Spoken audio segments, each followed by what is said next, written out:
Như những gì mà các bạn đã nhìn thấy ở đây là tôi đang có ở trên tay con Galaxy A56 5G.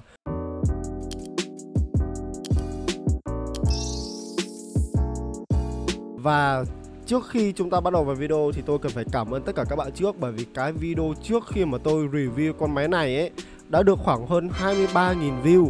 Với nhiều anh em ngoài kia thì view này thấp, nhưng mà đối với cá nhân tôi thì nó cao vôn. Và điểm đặc biệt là cái video này rất nhiều anh em ủng hộ, và thậm chí là có nhiều anh em đã mua con Galaxy A56 5G ngay sau cái video của tôi. Thậm chí là có nhiều bạn còn khoe là đã mua với mức giá rất là tốt luôn, chỉ loanh quanh tầm khoảng là 7 triệu. Thậm chí là dưới 7 triệu cũng có các bạn săn được con Galaxy A56 5G này luôn.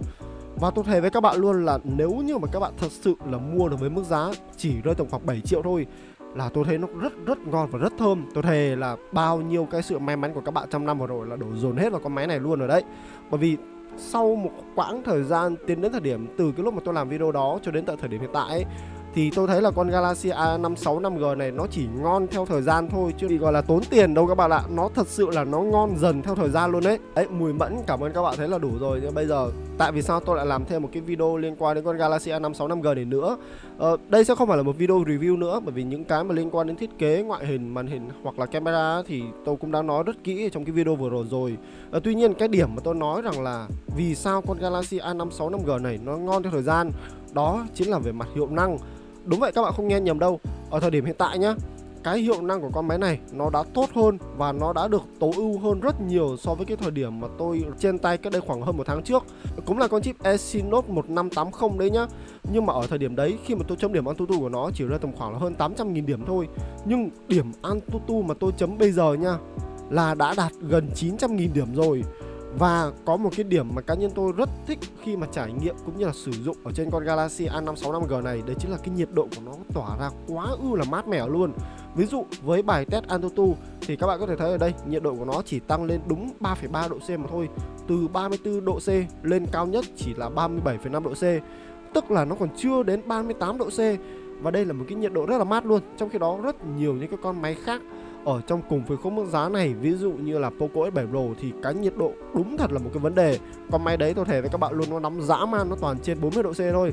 Và dựa vào cái điểm số Antutu này thì các bạn hoàn toàn có thể yên tâm một điều là Galaxy A56 5G là chiếc điện thoại bán trên hãng có hiệu năng mạnh nhất đến từ nhà Samsung. Và nó mạnh top 2 trong tất cả những điện thoại thuộc phân khúc mức giá dưới 10 triệu luôn.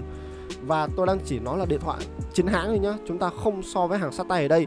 Con máy này hiệu năng của nó chỉ thua đúng con Poco S7 Pro mà thôi. Con đấy thì chúng ta không cần phải nói đến nữa rồi, bởi vì nó là một con điện thoại từ nhà Xiaomi chỉ all in hết vào hiệu năng. Thì rõ ràng là nó sẽ thua con Dimensity 8400 Ultra. Còn đấy mẹ, điểm số của nó toàn 1,5, 1,6 triệu điểm thì chúng ta không nói đến. Nhưng ngoại trừ con đấy ra thì không có bất kỳ một con điện thoại nào khác bán trên hãng trong với khung mức giá dưới 10 triệu mạnh hơn con Galaxy A56 5G này cả. Chúng ta có thể kể đến ví dụ như là Galaxy A55 với con Exynos 1480 thì yếu hơn con này khá luôn. Hoặc là Dimensity 7350 được trang bị ở bên trong Nothing Phone 2A Plus thì điểm số cũng còn chưa đến 800.000 điểm. Dimensity 7300 ở bên trong Redmi Note 14 Pro 5G cũng chỉ loanh quanh tầm khoảng là hơn 600.000 điểm mà thôi. Thì rõ ràng năm nay Samsung đúng là một cái ứng cử viên cực kỳ hợp lý cho danh hiệu điện thoại hiệu năng mạnh ở trong phân khúc mức giá dưới 10 triệu. Nó mạnh kinh khủng khiếp luôn các bạn ạ. Đó là còn chưa kể nhá, con chip Exynos 1580 này là con chip được làm ở trên tiến trình 4 nanomet. Do đó vừa có hiệu năng mạnh mà cái khả năng tiết kiệm điện của nó cũng sẽ tốt hơn, giúp cho các bạn có thời gian sử dụng pin lâu hơn. Bằng chứng là cá nhân tôi sử dụng sau một khoảng thời gian thì tôi thấy là nó trụ lâu phết. Trung bình một ngày các bạn có thể yên tâm sử dụng trong thời gian ít nhất là khoảng hơn 7 tiếng đồng hồ thì mới cần phải sạc pin cơ, rất là ngon luôn. Rồi, tiếp theo về mặt hiệu năng thì cái mà tôi muốn kể đến nữa đấy chính là về phần 3D Max. Đây như các bạn có thể thấy khi mà tôi chấm 3D Max nhá thì cái độ ổn định của nó là 97%. Quá ngon đúng không? Và anh em nhìn đi, cái nhiệt độ của nó khi mà trải qua cái bài test 3D Max là một cái bài test thiên về mặt đồ họa, nó vốn rất là nóng luôn, thì con máy này nó cũng chỉ là 39 độ C mà thôi, chưa đến 40 độ C. Sau cái bài test 3D Max này thì các bạn thấy được một điều rằng là cái hiệu năng của nó rất ổn định luôn, nhiệt độ rất là mát và chúng ta có thể yên tâm chơi game trong thời gian dài mà không lo bị FPS bị tụt. Nó có sách mách có chứng luôn. Thì cá nhân tôi cũng đã chơi 3 game ở trên con máy này. Đấy chính là Liên minh huyền thoại tốc chiến này, PUBG Mobile và Genshin Impact. Đầu tiên là với Liên minh huyền thoại tốc chiến nhá, thì tôi bật max setting tất cả mọi thứ luôn, và FPS tôi sẽ để là 120. Thì như các bạn có thể thấy ở trong cái biểu đồ này là FPS của nó thẳng tắp luôn.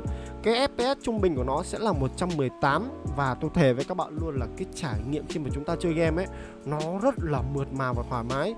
Đây là một cái trải nghiệm mà không phải con điện thoại nào trong phân khúc giá dưới 10 triệu cũng có thể làm được đâu. Tất nhiên đây là một cái tựa game nhẹ, nhưng mà cái việc mà nó duy trì được 120 FPS trong thời gian dài liên tục là một cái điểm cộng rất lớn. Vậy nên anh em nào có sở thích chơi những cái tựa game MOBA, ví dụ như là Liên minh huyền thoại tốc chiến này, hoặc là Liên quân mobile, hoặc là Mobile Legends bang bang, thì anh em cứ chơi thoải mái đi. Con máy này sẵn sàng giúp cho các bạn có thể chơi trong thời gian dài, liên tục vài tiếng đồng hồ được luôn. Chuyển sang tựa game số 2, đấy chính là cái tựa game PUBG Mobile. Thì đây là cái tựa game khiến cho cá nhân tôi cảm thấy rất là ngạc nhiên và cảm thấy rất là lời khi mà sử dụng con Galaxy A56 5G tiến đến thời điểm hiện tại. Đó là bởi vì bây giờ các bạn đã có thể bật được cái mức đồ họa HDR và 40 FPS. Trước đây với cái tựa game PUBG Mobile này nhá, khi mà tôi làm con máy này cách đây khoảng 1 tháng khi mà trên tay ấy, thì các bạn có thể thấy rằng là tựa game PUBG Mobile các bạn chỉ có thể bật được cái mức đồ họa HD và 30 FPS mà thôi.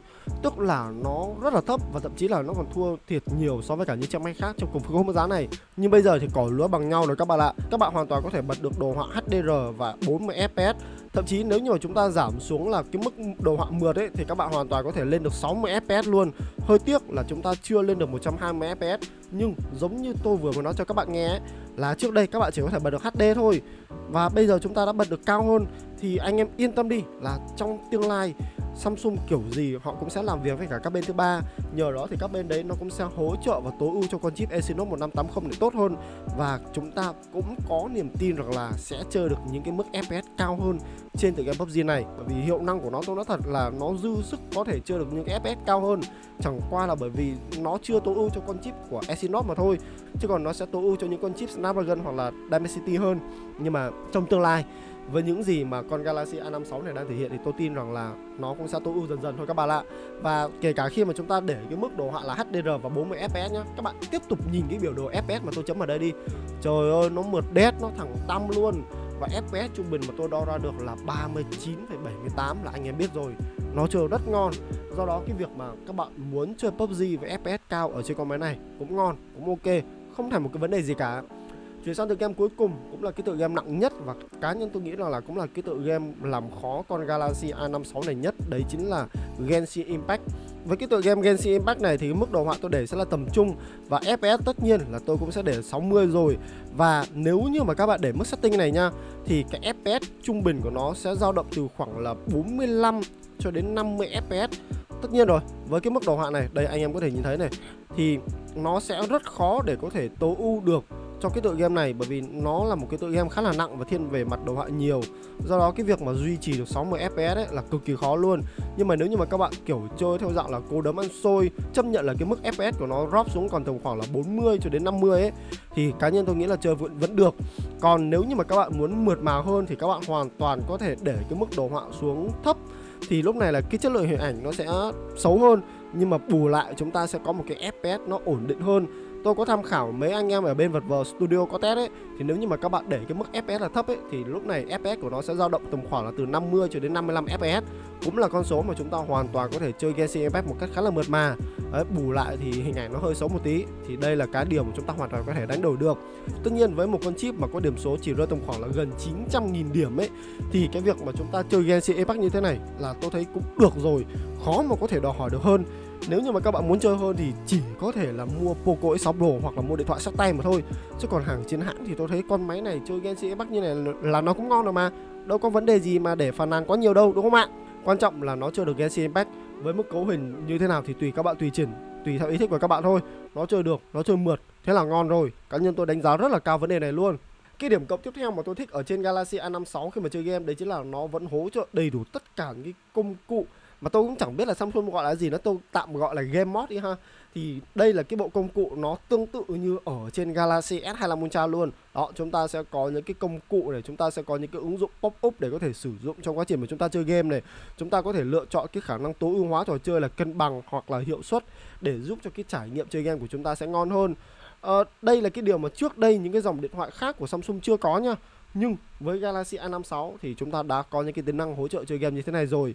Nhờ đó thì cái trải nghiệm chơi game của chúng ta cũng sẽ ngon hơn khá là nhiều. Đó, anh em thấy ngon chưa? Mà nhắc lại với các bạn nhé, Mức giá của con máy này nó chỉ dao động tầm khoảng là từ 7 cho đến 9 triệu mà thôi, tùy theo cách mà các bạn có thể mua được ở trên các sàn thương mại điện tử hoặc là ở bên ngoài cũng được. Nếu như mà anh em nào mua bên ngoài thì nhớ ghé qua Cellphone nhá. Đây cũng là mạnh thường quân để tôi có thể mượn cái máy này. Đó, anh em thấy chưa? Chỉ sau khoảng 1 tháng kể từ khi mà tôi làm cái video đầu tiên thì về phần hiệu năng của con Galaxy A56 này nó đã được cải thiện, nó mạnh hơn. Điều này đồng nghĩa với việc là các bạn mua một con điện thoại nhưng mà ban đầu nó chưa được tối ưu. Ok, cái đấy là chúng ta hoàn toàn có thể chấp nhận được. Nhưng dần về sau khi mà nó được tối ưu tốt hơn thì rõ ràng là chúng ta đang hời hơn cho một chiếc điện thoại mà chúng ta đã mua. Mà mức giá của nó tôi thề với các bạn luôn, 7 triệu là quá thơm. Đó là còn chưa kể nhá, nếu như mà các bạn muốn mua một chiếc điện thoại thiên về mặt hiệu năng, chơi game ngon, Galaxy A56 sẽ không phải là sự lựa chọn tốt nhất cho các bạn. Tôi đồng ý cái quan điểm đấy luôn, bởi vì Poco X7 Pro, Poco X6 Pro sẽ ngon hơn. Nhưng Galaxy A56 là chiếc điện thoại chơi game và thiết kế camera màn hình đẹp nhất mà các bạn có thể mua trong phân khúc mức giá từ 7 cho đến 9 triệu. Trong tầm giá này các bạn mua được con máy nào có khung viền làm từ kim loại, các bạn mua được con máy nào có thiết kế mỏng nhẹ như thế này, các bạn mua được con máy nào mà nó thiết kế giống như một flagship, mặt lưng được làm từ kính, có hỗ trợ tiêu chuẩn chống nước IP67, cụm 3 camera chụp ảnh quay video nét căng đẹp và color luôn. Và trong tầm giá này các bạn mua được con máy nào có sử dụng tấm nền Super AMOLED hiển thị đẹp như thế này. Mà đó là còn chưa kể là cái khả năng chơi game của nó cũng thuộc top 1, top 2 trong phân khúc mức giá này luôn. Chỉ sau đúng một con điện thoại thiên về gaming thì rõ ràng là tôi thấy con Galaxy A56 này quá ngon ở trong tầm giá luôn. Bây giờ thì tôi đã hiểu lý do vì sao ở trong cái video trước của tôi nhiều anh em lựa chọn mua con Galaxy A56 này rồi. Đấy là còn chưa kể là về mặt thương hiệu nhá.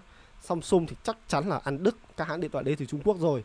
Bây giờ các bạn bảo mua cho bố mẹ không mua Samsung thì bảo đi mua Xiaomi thì chắc chắn là phụ huynh sẽ không thích đâu. Đấy, anh em bây giờ đã có một cái sự lựa chọn rất là ngon luôn. Và tôi nói thật với các bạn, đã từ rất lâu rồi tôi mới thấy Samsung thật sự làm ra những chiếc điện thoại ngon bổ rẻ cho người dùng. Trước đây chỉ có dòng G của Samsung là tôi thấy rất là đáng mua thôi. Dòng A về sau tôi thấy không đáng mua lắm cho đến khi mà họ ra mắt Galaxy A56 này. A36 cũng đáng mua nhá, nhưng mà cố thêm tí nữa mua A56 tôi thấy ngon hơn. Rồi, và đó là những gì mà tôi muốn chia sẻ với các bạn trong video ngày hôm nay. Tập trung chủ yếu là về mặt hiệu năng, bởi vì nó cũng đã cải thiện hơn rất là nhiều ở trên con Galaxy A56 này rồi. Vậy thì còn anh em thì sao? Anh em nào đã mua A56 thì có thấy là hiệu năng của nó nâng cấp tốt hơn hay không? Và các bạn cảm thấy lấn cấn gì ở con Galaxy A56 này trong phân khúc mức giá 7 đến 9 triệu nữa thì cứ để lại ngay dưới phần bình luận này nhá. Tạm biệt mọi người và hẹn gặp lại mọi người những video lần sau.